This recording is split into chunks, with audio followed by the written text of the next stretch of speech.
I've used a lot of meal services, but Hungry Root truly stands out because it's built around the way real families live and eat. They don't just send meal kits. They personalize your grocery cart and meal plan based on your preferences and dietary goals. All I had to do was take a short quiz, and right away, their smart cart technology started building a cart that fit how we eat. Now, each week feels easier, like someone else is doing the thinking for me. I've been focused on cleaner eating lately, and I love that Hungry Root keeps out over 200 additives, including things like high fructose corn syrup and artificial sweeteners. Their meats are hormone and antibiotic free, and the produce options include organic and non GMO picks. They also stock brands I already trust, like Oatly, Vital Farms, and Harmless Harvest. One of our favorite meals has been the teriyaki salmon with green beans, light, flavorful, and done in 12 minutes flat. Plus, I've noticed we waste less food, spend less time shopping, and even save money by skipping those impulse grocery buys. Take advantage of this exclusive offer. For a limited time, get 40% off your first box, plus get a free item in every box for life. Go to hungryroot.com/Dr. Meg and use code Dr. Meg. That's hungryroot.com/Dr. Meg. Code Dr. Meg to get 40% off your first box and a free item of your choice for life. hungryroot.com/Dr. Meg. Code Dr. Meg. Welcome to Parenting Great Kids. Today we have a wonderful show for you, and a show that will apply to every single parent out there, I'm sure. I wanted to do the show because I needed help from our guest, Dayna Abraham. She's the author of Calm the Chaos, a fail-proof roadmap for parenting even the most challenging kids. It doesn't change overnight. And I think that's another one of these misconceptions that has come from so many like influencers in the parenting space of like, here's a quick tip, try this, do this. And so parents assume that things should change overnight. And when they don't change overnight, they feel like they're failing. And that's just not the case. This takes time. We want it to be lasting change, and lasting change takes time. Welcome to Parenting Great Kids. Here's your host, Dr. Meg Meeker. Dayna, thank you so much for coming on to teach me what you have to teach me. Well, I am so excited to be here. Thank you for having me. You know, the title of your book is even calming. Calm the Chaos. I love it. But I think every parent listening knows exactly what we're talking about when they read the title of your book. I have chaos in my life, and it's coming from somewhere. And often, usually, it comes from a relationship with one of your kids. And you talk right at the beginning of the book about that kid. And that is the kid who is just going to give you trouble no matter what. So tell me about what you mean when it comes to that kid. Yeah. So when I think of that kid, one, I was that kid growing up. I'm raising 3 of those kids now.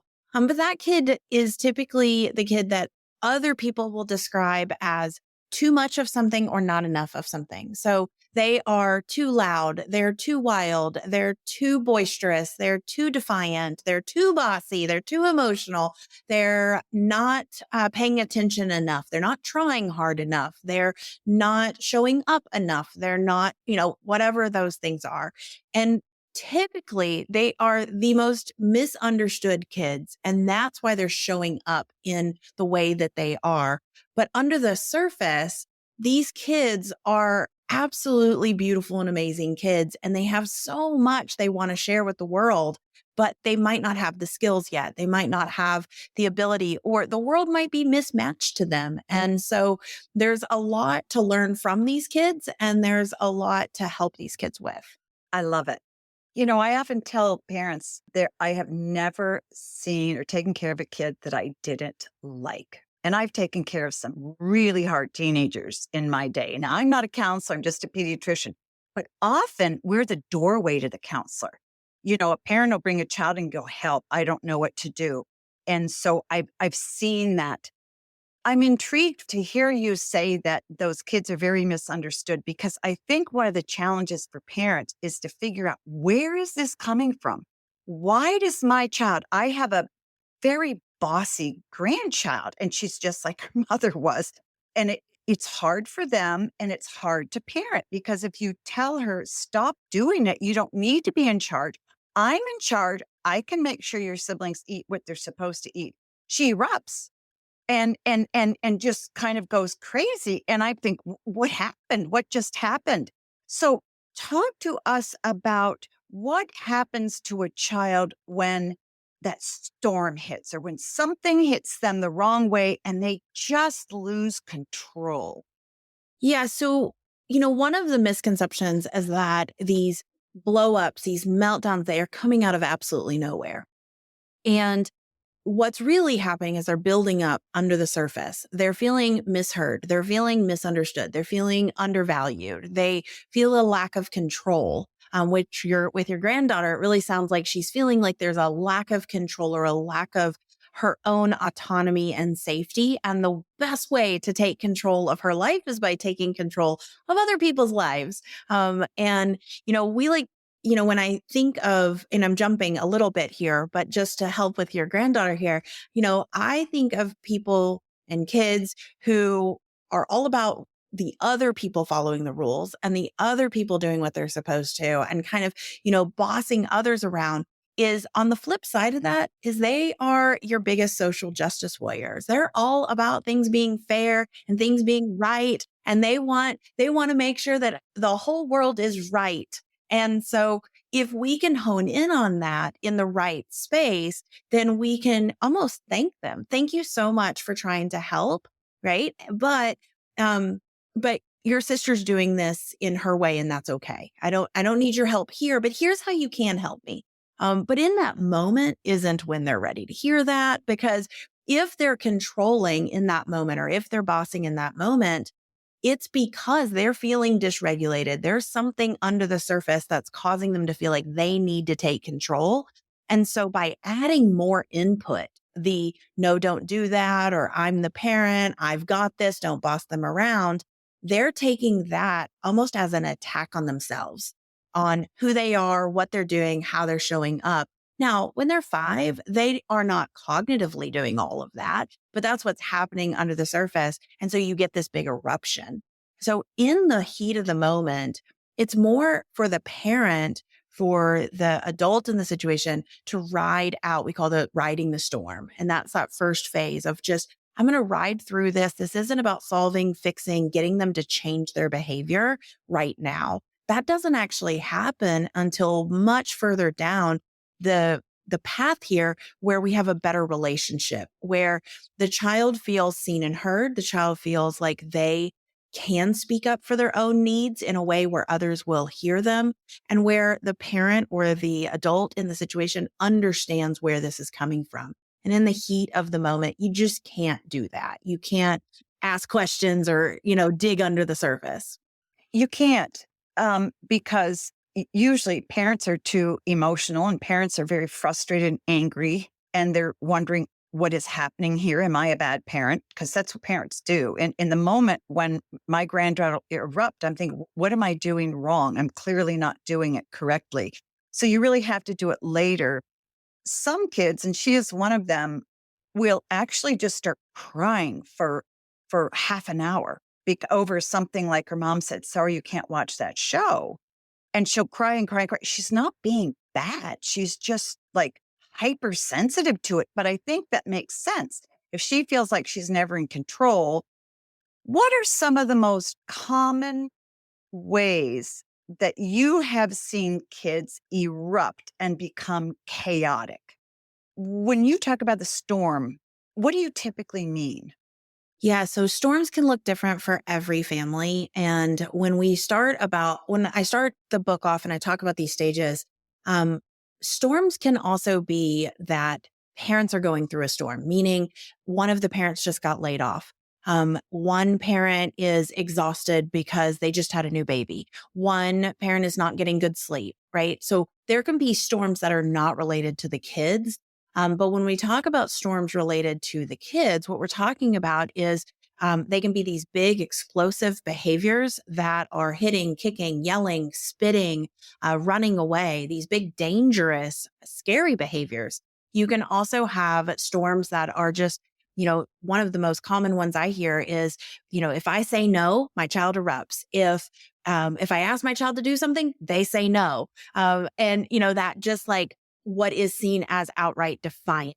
And I'm just not going to do it. And if you ask me to, I'm going to explode. Or I'm not getting my way, so I'm going to explode. And the explosion for these children a lot of times sound like yelling. They sound like saying no, running to the room, maybe even crying, like you said.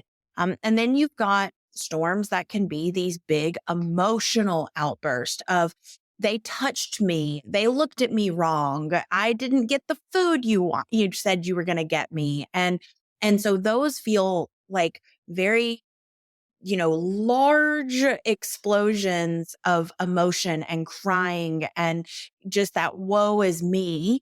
And then you can also have the child where the storms look like wild and crazy behavior.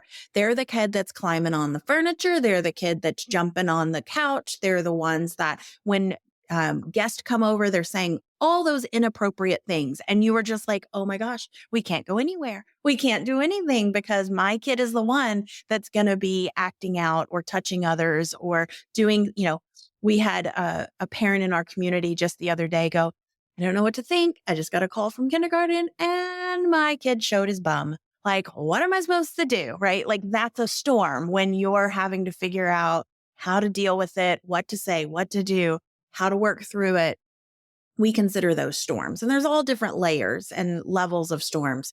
I think you're talking to 90+% of the parents out there, because as you're talking, I'm thinking these patients I've had that, are struggle with this. One mother recently called me and was hysterical because her 6-year-old eats so much, her 5-year-old just compulsively eats. So much so that if she goes over to a friend's house, the kid will look for things to eat and even go into the friend's mother's purse to find things to eat. And if mom says, no, you can't do that, you can have only one cookie, he goes crazy. She can't even take him into the store. I have so many questions. I didn't know what to say. So what would you say to a mother who's doing like that? Like my kid is out of control behavior wise in front of other people and it's embarrassing and I can't take them anywhere. Where would you begin with that parent? One, I have so many questions about that particular situation. I have so many questions because when a child is hoarding food or is needing that much food, I wonder what basic needs aren't being met. Is there something that's going on under the surface that is causing that child to just have this insatiable appetite? I also wonder, is there a trauma past? So we see with foster or adoptive children that the children will hoard food because they're so afraid that there's not going to be enough. And so by being told, no, you can't have any more, it really feels like the end of their world. And it feels like they're really not going to have enough.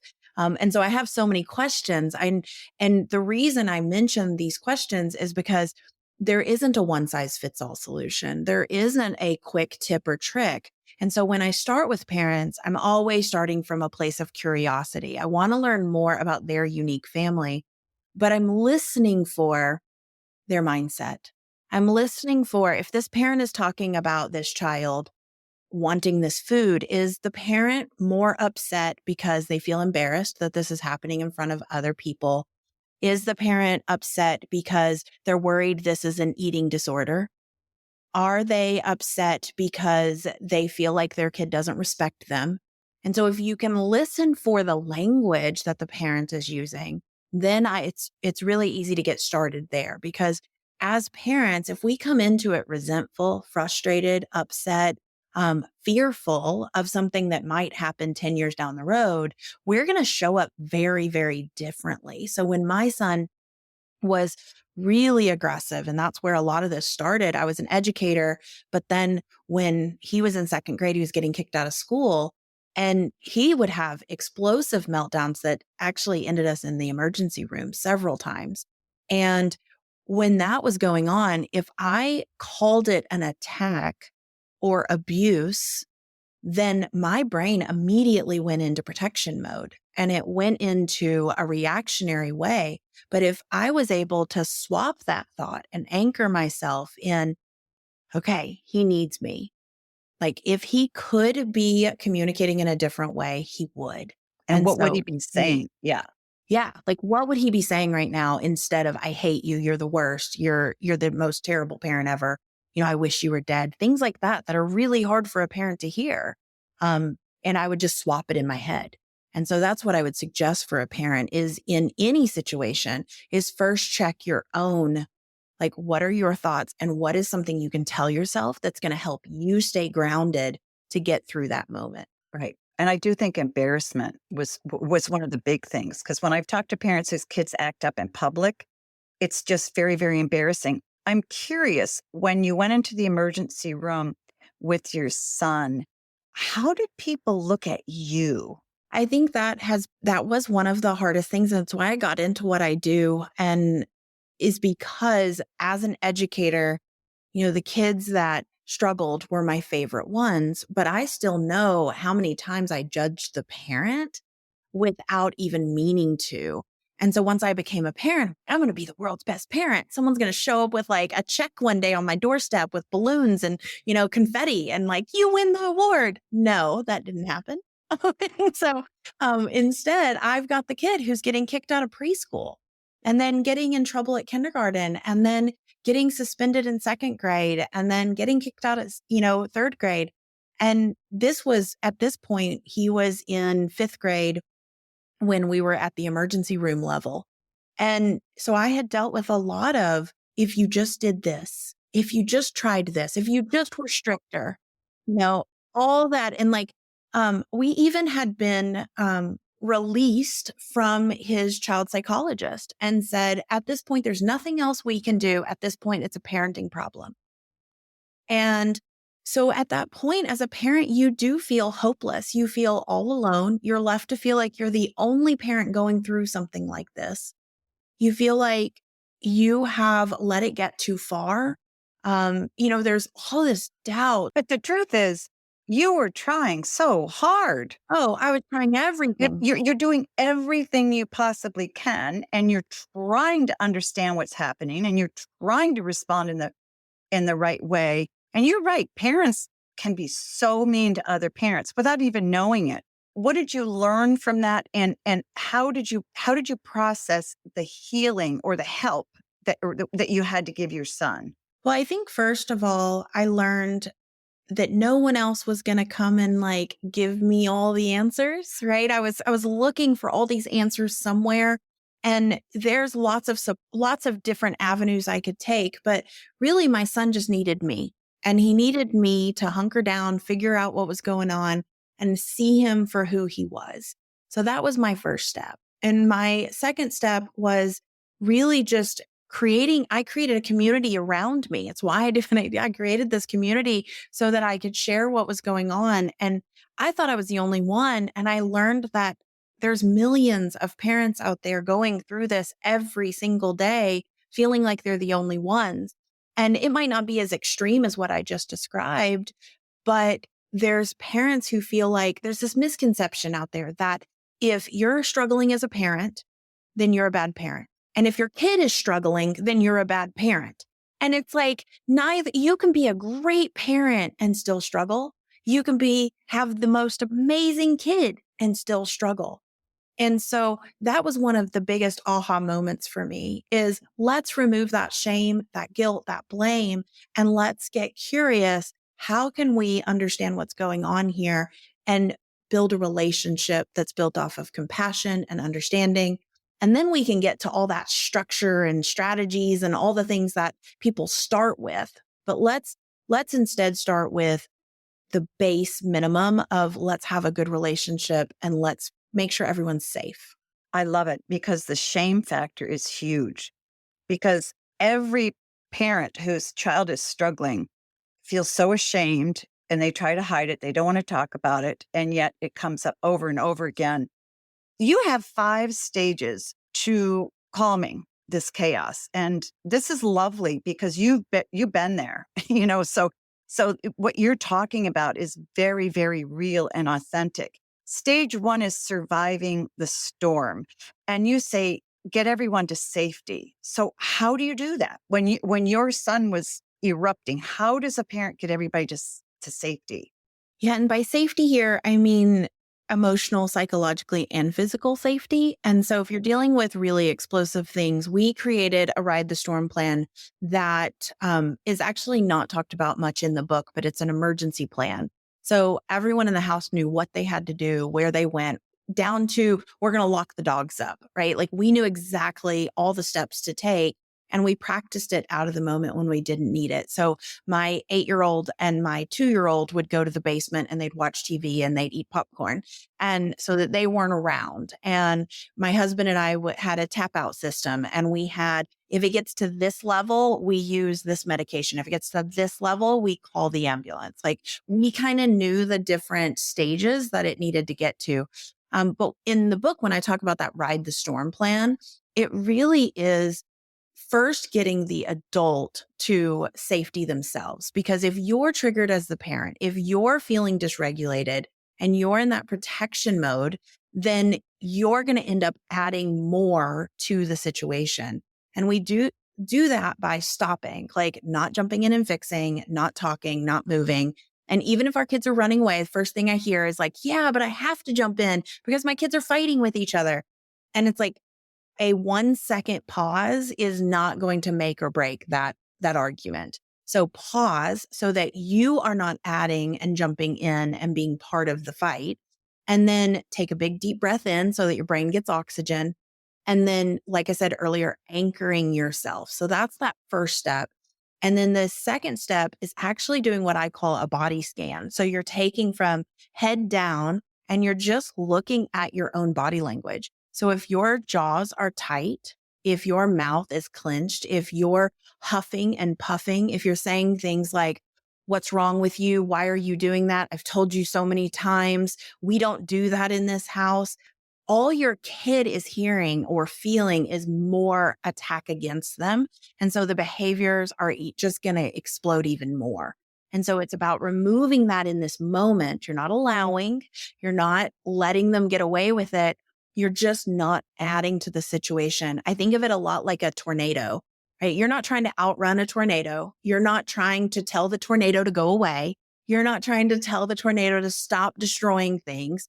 You are hunkering down and waiting till it passes and then coming out and saying, okay, let's assess the damage. What happened? How can we reconnect? How can we repair? It happens after the storm has passed, especially when you're first getting started. You need that plan until you have a plan that works. That is so hard. It is. And it is so hard in the moment to stay calm, because usually it presses all the bad buttons in a parent and we just explode. I mean, there's a lot of emotion going on inside of us that I think is probably more complicated than we can know, at least for me. I have to take a quick break, but before I go, I want to invite you to join me on Instagram and YouTube. You can find the account as Dr. Meg Meeker, or simply enter the handle at Dr. Meg Meeker. And while you're there, click on the link in the bio for immediate access to valuable resources for your parenting journey. We'll be right back. You know that moment when your child lights up because something finally clicks?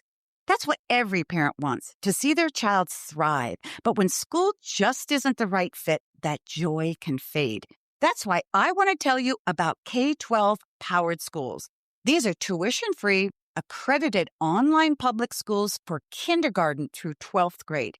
They're designed to meet your child where they are, so they can learn at their own pace, in their own space, and a curriculum that fits their unique learning style. And here's what sets it apart. This isn't homeschooling. You're not the teacher. K-12's state-certified online educators are trained to make lessons interactive and engaging using innovative technology. And your child still gets social experiences, clubs, extracurriculars, even in-person events. K-12 has helped over 3 million families give their kids the tools to thrive, and they've been doing it for more than 25 years. It could be exactly what your child needs. Visit k12.com/Dr. Meg to find a tuition-free K-12 powered school near you and enroll today. That's k12./DRMEG, all caps. Some days, parenting feels like chasing moments that never quite land. You ask a question, they shrug. You try again, they look at their screen. And you wonder, why is this so hard? That's why I love FamGabs. It's a 70-card deck created by a child therapist who spent 16 years working directly with families, helping parents and kids break through the awkward one-word answers and really connect. The questions are open-ended, thoughtfully chosen, and designed to get your child talking and keep the conversation going. There are even bonus cards just for parents to help you build your confidence in your connection toolbox. If you've ever wished for a better way to understand your child or just to have more meaningful conversations as a family, FamGabs is such a gift. Search FamGabs on Amazon and use promo code Dr. Meg Pod during checkout to get 10% off your order. That's FAMGABS on Amazon. Use promo code Dr. Meg Pod and get 10% off your order.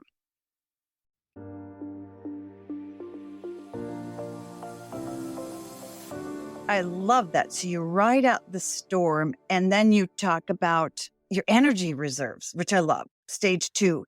Energy is huge. And if you're an exhausted parent and another one of these comes up, you're like, I can't do this. How am I going to do this? So talk a little bit about energy and how we can preserve it so that we can withstand another, because another is going to come. I mean, it's going to take a long time to quiet this down, I imagine. Yeah, it doesn't change overnight. And I think that's another one of these misconceptions that has come from so many like influencers in the parenting space of like, here's a quick tip, try this, do this. And so parents assume that things should change overnight. And when they don't change overnight, they feel like they're failing. And that's just not the case. This takes time. We want it to be lasting change, and lasting change takes time. And so you're so right with this energy thing, is that you can ride the storm for just a little while, maybe through 3 of those in a day. But by the time the 4th one hits, you're like, I can't do this. Like, I'm done. And you end up losing your cool. And so the way to combat that is, once you've got a plan that's working for you to ride it out, you want to start working on a plan to rebuild your energy. And a lot of times people think that means getting away from the kids, taking time away, going out with girlfriends, having like, a spa day. But this is stuff that you can do with your kids right beside you. So I call it a 5-minute energy plan. And it is this like daily taking care of your own mindset. Because if you've got all these emotions built up, all these triggers built up, you want to be working on that on a daily basis. I kind of say practice while you pee.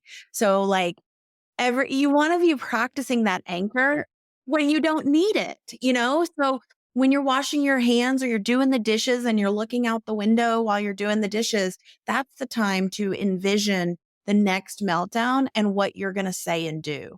And so that's all a mindset piece. Or it's like just, saying to yourself, I'm exactly the parent my kid needs.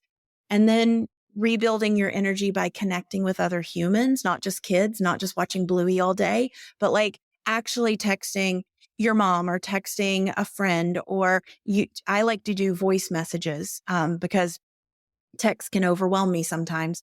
And so I'll send a voice message to a friend and it's just 30 seconds. And then when they have time, they'll send a voice message back.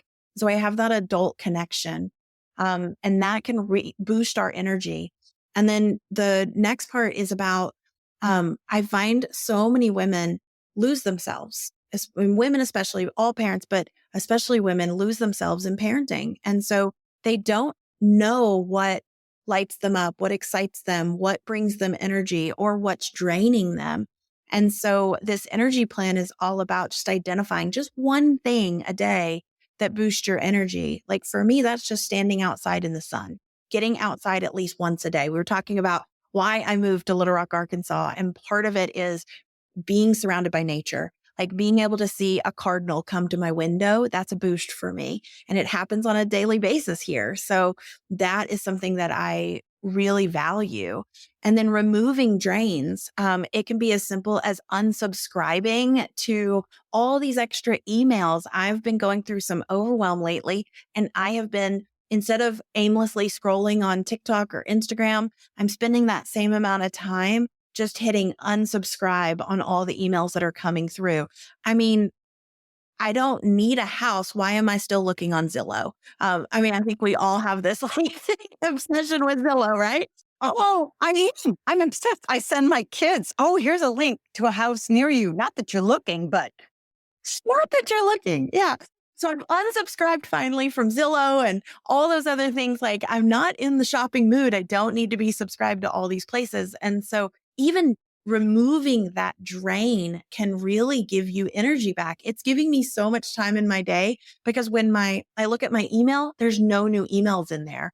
Whereas before, the minute I walked away from my email, there was new ones, and that's draining.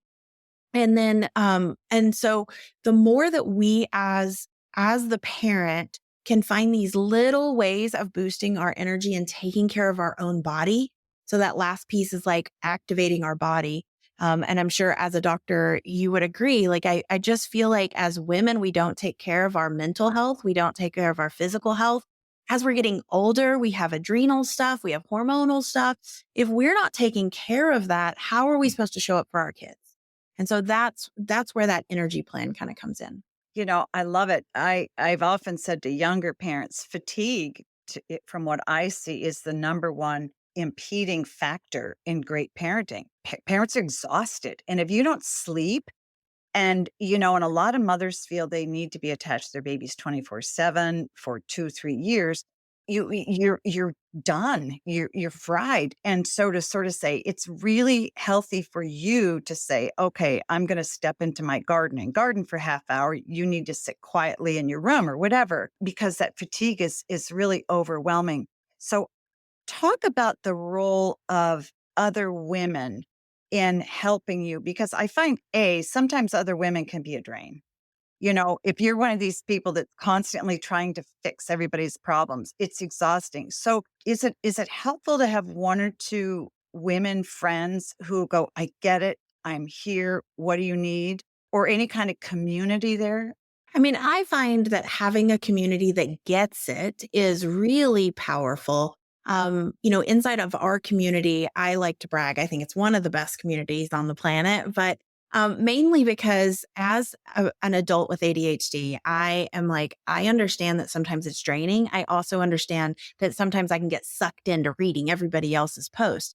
And so I will tell people it's not a tit for tat community here. Just because you need support today doesn't mean you have to then go support 5 other people because you did. So you can just post, you can like post and run, like you post and then you can. What is our deal? Because you're absolutely right. It's like you feel guilty. You do. Okay, thank you so much for helping me. Now I got to go make dinner for 15 people. I mean, what is that? That's another book. It is. There's another book for there we you. go. There's Yeah. another This book. yes. You know what? I think it really comes down to like, it comes back to where we were talking about your granddaughter, right? I love that she speaks up because the opposite of that is people pleasing and it's doing what everybody else wants you to do. And so you grow up as like an adult and then you're just giving to everyone else. So there's plus sides to what your granddaughter's doing.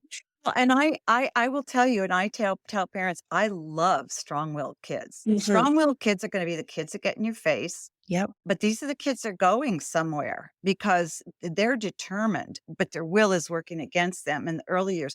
Talk about now you go on to stage 3, the calm at the center of the storm. How do you get there? So you get there by going through those first 2 stages. If you're exhausted, you're not going to be able to stay calm. You're not going to say things that help diffuse the situation.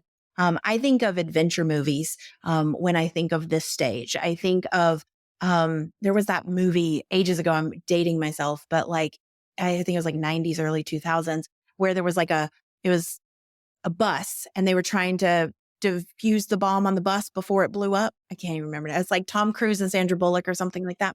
Okay. Anyway, they did not go to the bomb and talk down the bomb. Like they didn't go and say, I need you to stop doing that. Can you please stop ticking? Like they did not talk to the bomb to get it to stop. And so, in any of those movies, they're being very meticulous about which wire they touch, which words they're saying, like how they're dealing with this thing that's about to blow up. And they're trying to minimize the damage if they don't get to it fast enough. So they're getting all the people off the bus, they're all those things. And so the calm and the storm, because you've done these other stages, so you've already found a way to anchor yourself. So you technically are already kind of able to ride through the storm. You got a little bit more energy in your tank. Now, since you're regulated, you can make a plan for what to say and do and how to show up in the heat of the moment. So this is where you're actually making a very set plan. If you know that you've been dealing with, let's say the granddaughter, right? Like bossing. So what am I going to say and do the next time that she is bossing her, sister or brother around? And so I'm going to come up with a phrase. So I might say something like, I notice that you want them to follow the rules, right? And then I'm going to do something. So I might move closer. So instead of saying that from the other room, instead of saying, stop bossing your sister around, I might move next to her and I might sit with her, and say, sweetie, I noticed that you want your sister to do, to follow the rules. But what I also notice is they're doing things their own way. And so, right. And so you're kind of narrating the situation and keeping your words to a minimum. Because again, you're trying to minimize the damage here. You're not trying to fix, you're not trying to solve, you're just trying to minimize what is about to happen. And then you are saying, I think we need to just take a break so your sister can finish what she's doing. Why don't you come with me and we'll cook together? Or why don't you come with me and we'll take a break together? We'll read our book together, or you can show me how you'd like to get it done. That takes a lot of discipline because usually in that moment, you're angry. So it's hard for a parent to say, oh, you just did it again. You did it again. And I'm so angry and I got so much to do. To sort of stop and say, okay, let's go over here. That really takes training, I think. It does. And that's why we start with the roadmap the way we do. And each of the plans that we're kind of talking about, there's a 4-step process for each of those stages. And if we were just talking about what to say and do at each stage, it would be really hard to do. But every plan starts with our mindset. So the mindset in this one is, we call it thought monsters and super swaps. So and again, you're doing this before the moment happens. You're not doing this, you're not coming up with a plan in the heat of the moment. You're sitting down and you're saying, if it's happened before, it's going to happen again. So let me go ahead and make a plan for how I'm going to deal with this. So I know instead of thinking, man, she's so bossy, I might say, wow, she really needs control. Like when something's going on, she needs to feel in control. So if you know she needs to feel in control, that you'll show up a different way. And then connecting is that getting closer and, kind of shifting your body language. The understanding piece would be, we have a whole system for helping you understand what's under the surface, but is she tired or hungry? Is she missing connection? Is she wanting to connect with the sibling, but she doesn't know how? Is she lacking a skill needed to be able to handle this situation? So maybe a negotiation skill, communication skill. Maybe she's lacking the emotional regulation, something like that. And so then when you get to the point of so you're going to be curious, I wonder why she needs so much control right now. You're not going to solve it, but thinking that's going to allow you to say, I notice that you want your sister to do something a certain way. And I'm wondering why that is. Asking the child doesn't help, I have found, but because they don't necessarily know what's going on inside of them. Yeah, she doesn't know right now. And especially younger children, they don't have that metacognition to know why they think what they think. or why they do what they do. But over time, the more you are narrating, I notice this is happening, then the more they're going to start to use that language. I noticed that, my sister doesn't use a napkin and I don't like that because I'm worried she's going to get syrup all over the table and then it's going to be sticky. And I don't like when things are sticky.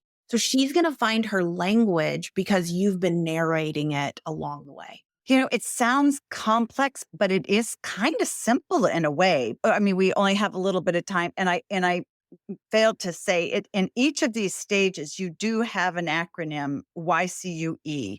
You connect, understand, and empower, that you sort of walk through under every single stage. So you really break it down even a lot more than we're doing here. Stage 4 is no more storm chasing. And then stage 5 is building a storm-proof infrastructure.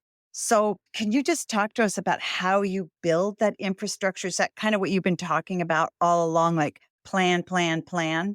Yeah, it does build up. And biggest thing that I think, since we don't have a ton of time, the biggest thing is this is what most parenting books talk about, is building routines, building structures, building rules, building boundaries. And most advice out there is to start there. But what we've been talking about is let's build emotional safety. Let's build relationship. Let's build trust. Let's build communication. And then we can worry about the structure, and we can make sure that the reason I call it an ecosystem is you're creating systems that work for each family member. And so there's a way that you can, we have an agreement. When we are frustrated, we say these things, or when we disagree, we both take breaks. Like, you can create these agreements that you build ahead of the time or in the moment, whatever that is. And those become part of your family success plan. And it becomes kind of your operating manual for what do we do when plans change? What do we do when we have a disagreement? And how do we operate in those situations? And you're building it one step at a time, not jumping to that and trying to build it all at once.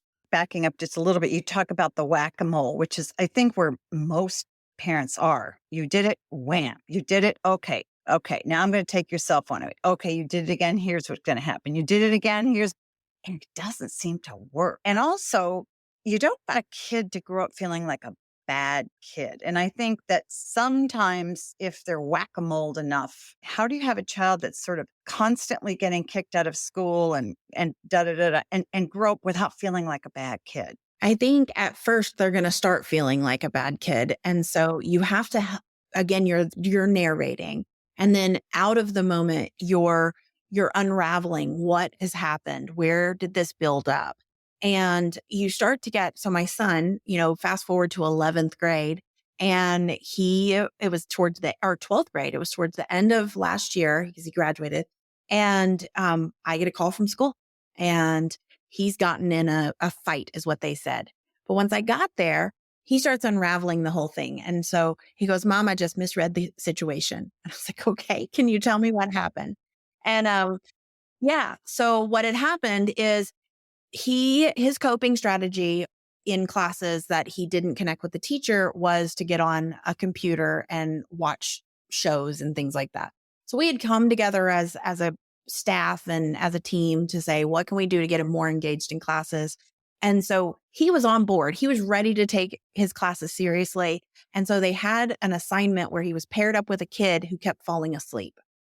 And so he's like, "I'm trying to do my job and you're falling asleep." So much like your granddaughter, like, this is not fair, right? This is not fair. So he was like, "Look, if you don't wake up and do this with me, I'm going to pop you on your head."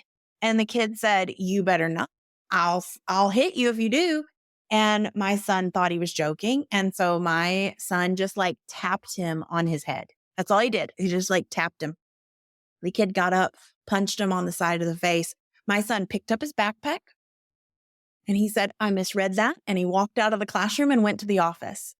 Like, that's the difference when you've been narrating and you've been working on ahead of the moment and you've been helping him understand like how his brain works and where where things come from. And and how to navigate these situations. It's not that they're always going to go away. He's still going to have stressful moments. But now he's able to say, Mom, you know, my brain works this way. Or Mom, you know, I need you to give me an answer, not say maybe. You know, things like that. So he's able to advocate in such a big way that he doesn't take it personally. That's awesome. I think probably with practice, it gets better and better and better. He can do that a lot better in 12th grade than he could when he was 11. The book is Calm the Chaos, a fail-proof roadmap for parenting even the most challenging kids. And my extraordinary guest has been Dayna Abraham. Boy, we could just go on and on and on because I have so many more questions. But you talk about community. Talk about, other than writing the book, what else do you offer parents and where can they find out what you offer? Yeah, absolutely. So you can find me at I have my own podcast, and then I'm on all social channels at Calm the Chaos Parenting. And then we offer lots of free workshops. We also have a membership that we call the library, our huddle membership, where we have done for you in the moment and ahead of the moment plans. And then we have our full program and membership where we support parents and walk them through this entire roadmap step by step and coach them through how to adapt it to their unique family. Awesome. And where do they find that? The best way to find us is go to, like I said, any of the social channels, go to the podcast, go to Calm the Chaos Parenting. Calm the Chaos Parenting. It's, as I said at the top of the show, it just makes you feel better. Well, thank you, Dayna, for a fantastic conversation about calming the chaos. We'll provide links to her book and podcast in the show notes for our listeners. As we wrap up, let's recap the key takeaways. 1, chaos is part of parenting, but having a 5-stage strategy helps. Focus on surviving the storm, preserving energy, finding calm, avoiding unnecessary confrontations, and crafting a long-term plan. 2, children's meltdowns often have underlying causes. Instead of immediate control, try understanding the root issues like feeling misheard or having lack of control. 3, envision and prepare for challenges. Connect with others for support and identify activities that boost your energy. Remember, self-care matters in parenting. To learn more about calming the chaos, I want to invite you to visit meekerparenting.com/courses to access my course on discipline called Simple Discipline That Works. There you can also hear other episodes of this podcast and take advantage of other resources for your parenting journey. And until next time, please remember that great kids are raised, not born.